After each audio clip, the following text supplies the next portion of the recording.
Alright guys, we'll move on to question 4 on 2018 CXE Mathematics past paper. Let's get right into it.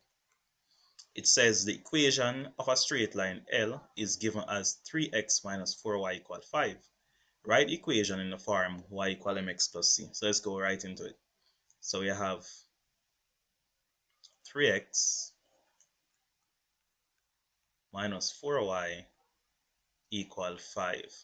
Alright, we're going to do this the easier way, the way that makes this much easier. Now what I can do is to bring over the 4y to make it positive, bring the 5 to the left hand side, so it's going to become 3x minus 5 equal a positive 4y, right? Because when the 5 comes over, it's going to come over as a negative, and the 4y goes over as a positive.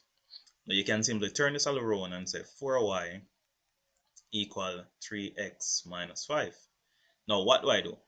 I need to divide every single term by 4 to get y by itself. So I'm going to divide this by 4, this by 4, and this by 4. So I'm going to have y equal, now what we're going to do here is separate the numbers from the variable. So you're going to say 3 over 4, and you put the x at the front, minus 5 over 4. And clearly you have it in a group intercept form, y equal mx plus c. That's exactly how they wanted it. Alright, now part B, hence determine the gradient of a line L. The gradient of the line is anything in front of the x value. And that's why we separate the number in front of the x from the x. So we can clearly see that the gradient is 3 over 4, which is the coefficient of the x term. Alright, let's take this down some more. So we're good so far. It says a point P with coordinate R2 lies on the line determine the value of R. So it means that when x is R, y is 2. So you're going to go to the line and do the same thing.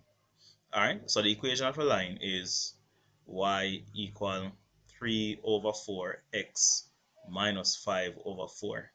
Alright, what this is telling me is that the x value is R, when the y value is 2. So it means you're going to replace the y value with 2 and the x value with R. Now, one of the biggest problems you have here in solving this equation is that you have fractions. Now, we don't like that. We can get rid of a fraction by simply bracketing the entire thing and multiplying it by 4. Now, 4 times everything. 4 times 2 is 8. 4 times 3/4. This 4 will cancel this 4 in the denominator. Alright, so you're going to be left with 3. So you have 3r. 4 times 5 over 4. The same thing will happen. This in the top, which is the 4, will cancel this 4 down here, which leaves you with simply just a minus 5. Now we can bring the 5 over. Because it's negative, it becomes over as 8 plus 5 is equal to 3r. Now 8 plus 5 would give me 13 equal 3r. So we divide both sides by 3.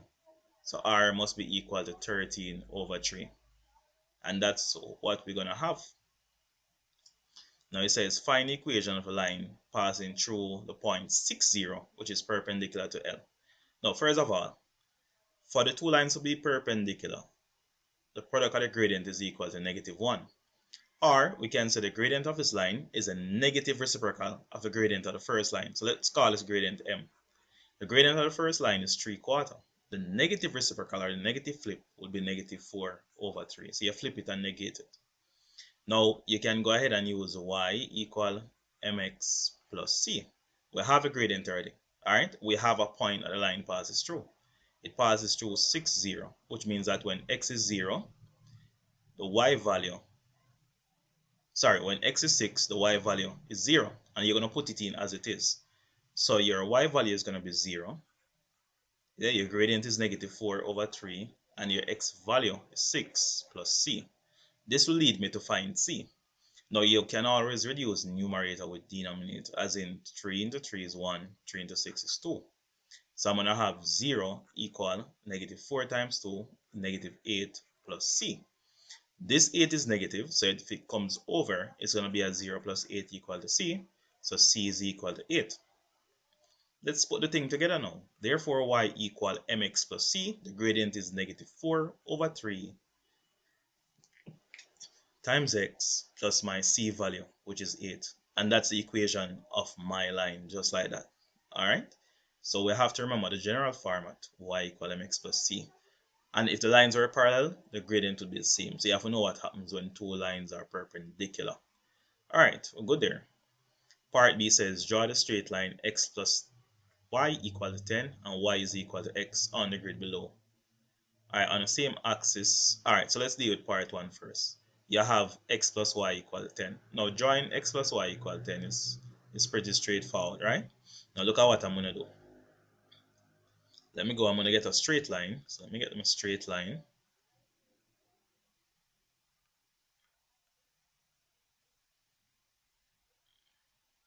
I don't want a rule, let me get a shape. So I want a straight line. What x plus y equal 10 means, make sure I'm using this one. If I have x plus y equal to 10, I just need to find two values that add to give me 10. So for example, the easiest thing probably to use x to be 0, which means that y would be 10. And if I use y to be 0, x would be 10. So I just need to draw a straight line that when x is 0, y is 10, and when y is 10, x is 0, because the two values must add to give you 10. That's an easy way to look at how you draw this line.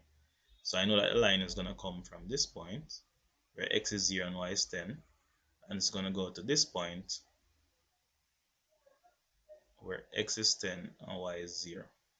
Right, let me make sure I have this. Alright, this is a bit off. Let me try to fix this. Alright, delete.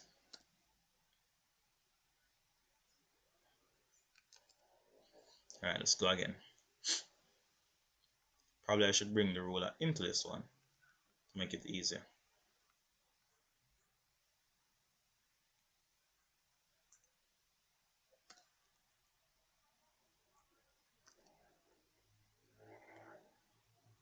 Let me take the ruler out and let me go to the shape. Alright, let's make this better now.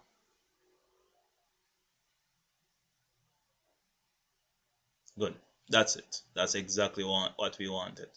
So I'm going to go over here. Always remember to label your line. So x plus y equal 10. You also ask to draw y equal to x, which means whatever x is, y is the same. So we can use 0, 0. We can use 5, 5. You just need 2 points.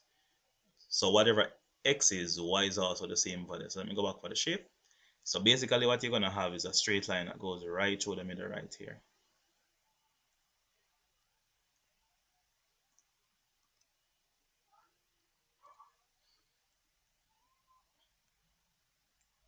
Let me go. We're going to have a straight line that goes right through the middle here. Right. Oh man. Try to get this as best as possible.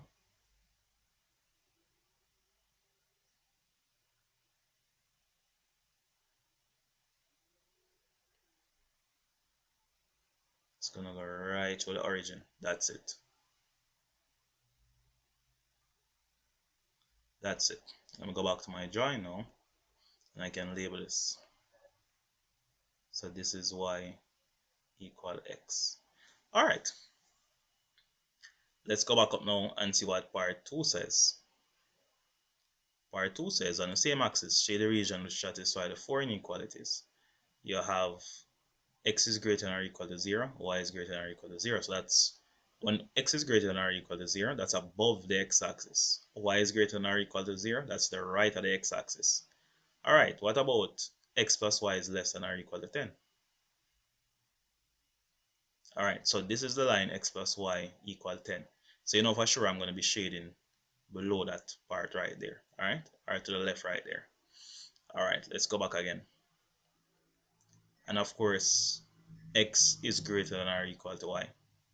So I want x to be greater than or equal to y, which means I'm also going to have to be shading to the right of this line right here. Alright, for x to be greater. So clearly the region we should satisfy, because if I'm going less than for this one, I'm shading down here. I'm shading to the right of this one right here. If I want x to be greater than, of course, notice that if you take any point underneath here, looking at y equal x, if you take a point down here, for instance right here, notice that x is 5, the corresponding y value is about half of that, which is 2.5. So clearly you can say x is greater than y. So the region that they're really interested in having, and I'm going to use the same color, is this region right here. Let me get a different color right here. Let me go, let me say orange. Let's get at it. So this is the region that they want me to shade right here.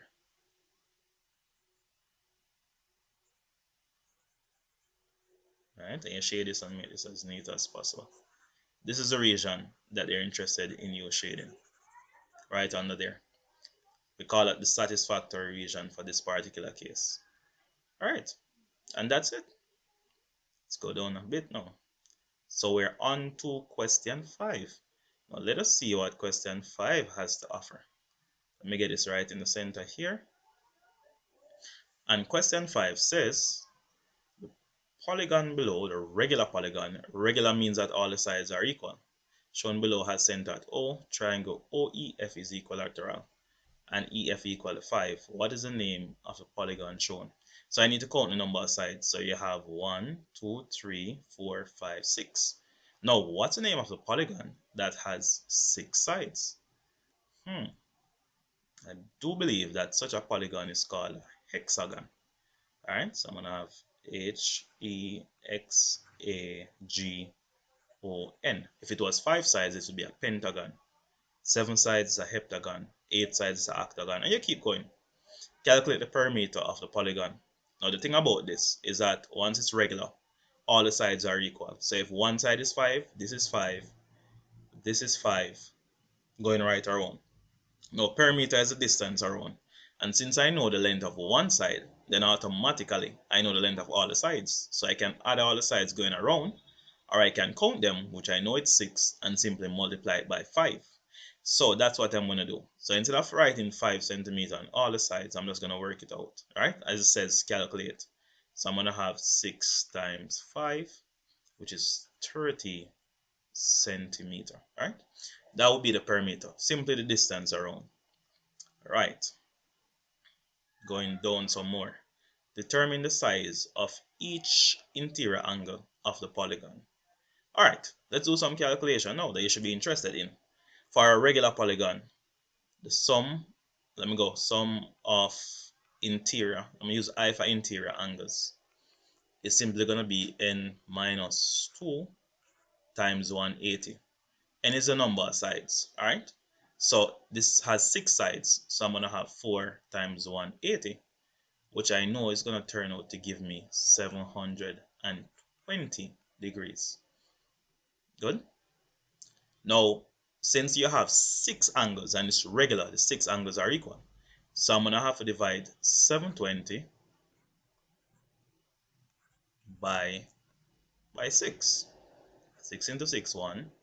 6 into 7 is 1. You can do it like that, carry the 1.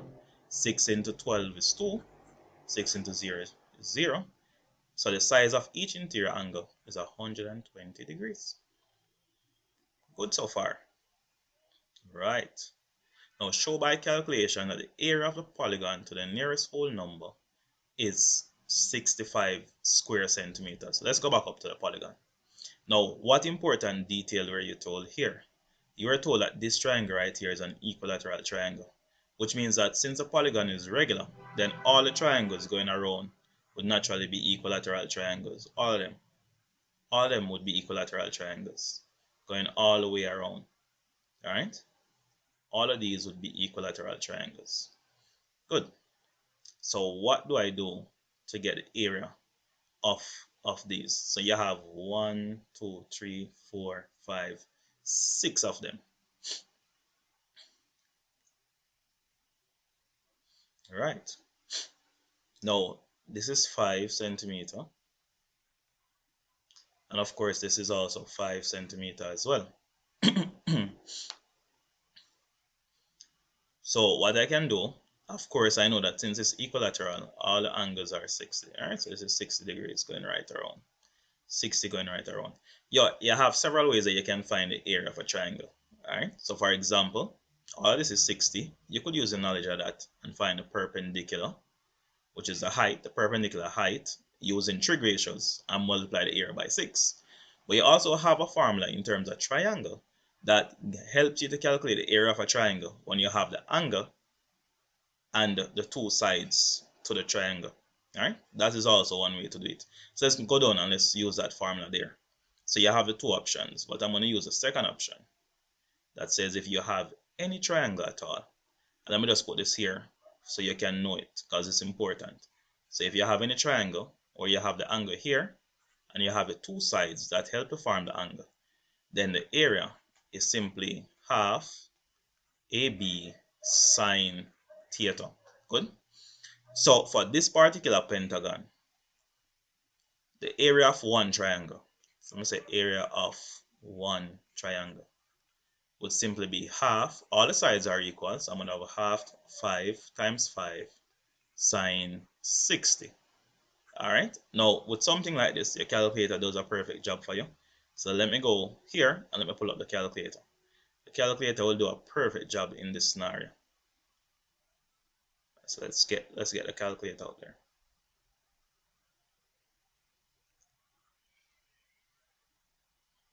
Alright, good. So I'm just going to put that in. So I'm going to have, let me clear this on, a half. Alright, 5 times 5 is really 25. So you can just times 25 times the sine of 60.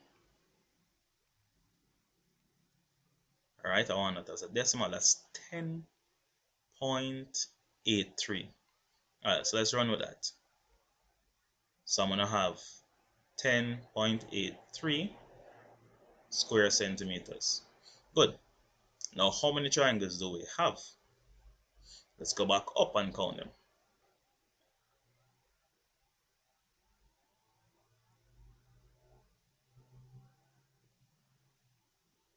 You're going to have 1, 2, 3, 4, 5, 6. You're going to have 6 such triangles, right? So you just need to multiply the area by 6. Alright, so let's go. So the area of the pentagon equal to 6 times 10.83 square centimeters. Right, let's put that in the calculator again. So I'm going to have on 6 times 10.83, 64.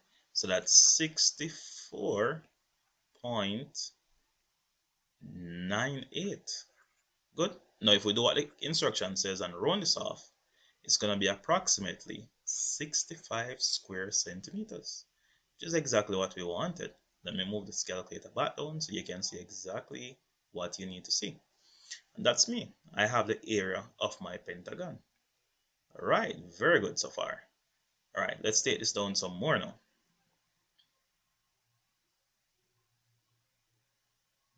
Question B. Alright, now a tank has a cross section which is identical to the polygon EFG in 5A. So basically you see the hexagon coming back here. Water is poured into the tank at a rate of 75 cubic centimeter per second. So every second, 75 centimeter cube of water goes in. After 52 seconds, the tank is 2/5 full. So that's after 52 seconds. And remember, every second, 75 cubic centimeter of water goes in the tank. Determine the capacity of the tank in liters. Alright, now there are so many ways you can do this. Alright, now what I can do is find how much water is in the tank after 52 seconds. Every second, 75 cubic centimeter goes in. So every second that passes, you have 75 being added, and then you have 52 seconds that has passed. So all I need to do is multiply the 75 by 52.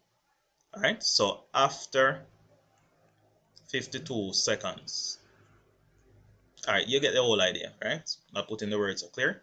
I'm going to have 75 times 52. Alright, there's a good reason to pull up back your calculator. Alright, here we go. So this I'm going to have 75 times 52.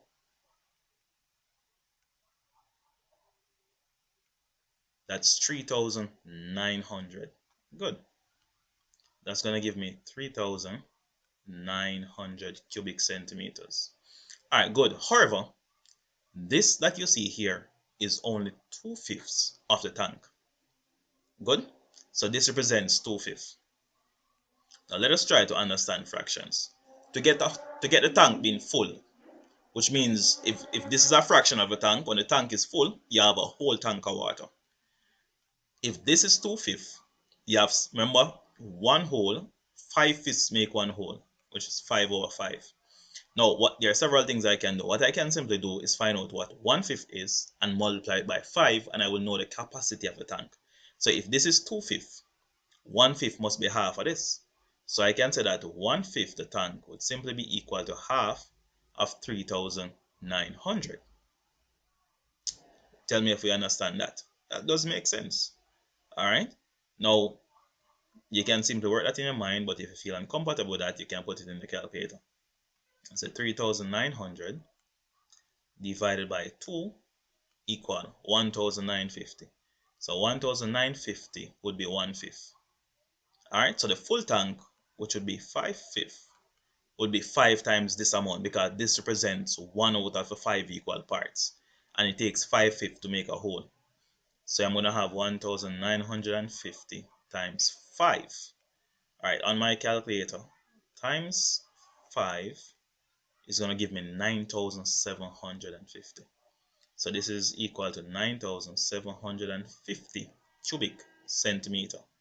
That is how much water it takes to fill the tank. Let me bring this down so you can see what's going on. Let me explain that conceptually again.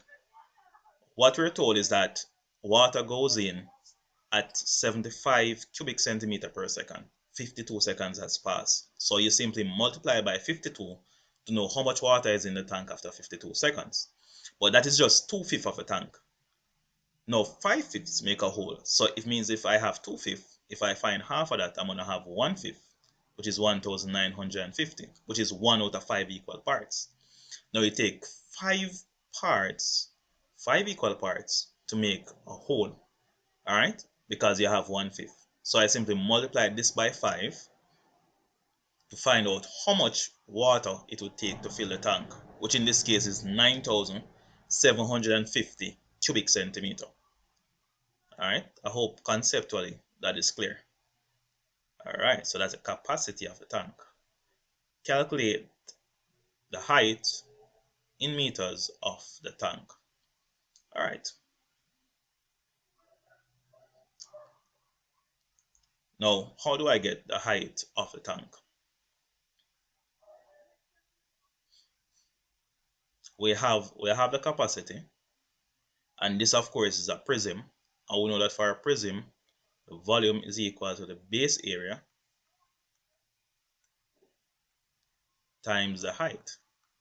This is for every single prism. The volume you have is 9,750. The base area, very good, you found this already. Let's go back up. We know what the base area is. We know what the base area is. The base area was 65 square centimeters. Good.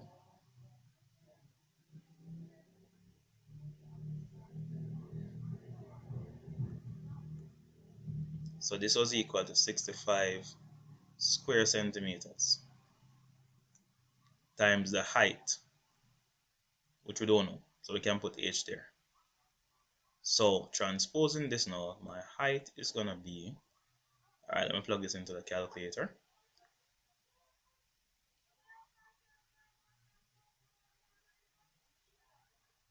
Well, we're going to have to divide both sides by 65. Let me put that there first. So I'm going to have 9,750 divided by 65. Pull up the calculator. Right, since we have that in there, we simply just put in the divided by 65 equal 150. So I'm going to go right there. So this is going to be 150 centimeters. And I'm technically speaking, I'm done. All right, we're going to do a quick clarity here. Now, the capacity of a tank was asked for in liters. Let me just quickly clarify this. Now we had found the volume in cubic centimeter or the capacity in cubic centimeter. Note that we can assume that 1 cubic centimeter is equal to 1 milliliter, and 1000 milliliter is equal to 1 liter. Alright, so if I have cubic centimeters and I want to turn it into liters, I just simply need to divide by 1000. Alright, you know how it goes. We just move the decimal 3 places back, right? So this becomes 9.75 liters. The second clarity that we need to make is that the height of a tank was asked for in meters. And of course, we know that 100 centimeter is equal to 1 meter. So we just need to divide 150 by 100, moving the point 2 places. I'm going to end up with 1.5 meters. And this would be the height of the tank. Alright, so just to clarify those 2 points, I'd initially overlooked them, but those 2 points are integral in completing this question.